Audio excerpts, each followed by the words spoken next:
Buonasera e ben ritrovati con una nuova edizione del TG Flash. Coldiretti chiede al governo lo stato d'emergenza per affrontare la crisi idrica che sta mettendo a rischio il settore agricolo regionale. L'agricoltura in Sicilia è sotto pressione a causa di una siccità senza precedenti. È emanata un'ordinanza per prevenire rischi di incendi nel comune di Acireale che impone interventi di pulizia ai proprietari terrieri.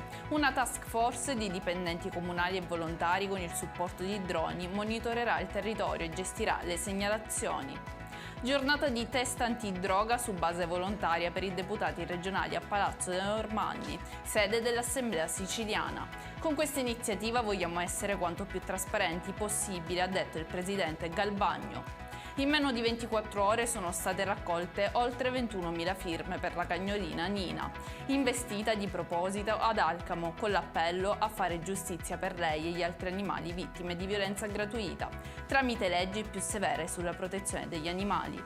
In conclusione il meteo, domani in Sicilia si prevedono venti di burrasca, con locali raffiche fino a burrasca forte, possibili mareggiate lungo le coste esposte. Per tutti gli approfondimenti di queste notizie potete consultare il nostro sito www.newsicilia.it e i nostri canali social. Arrivederci!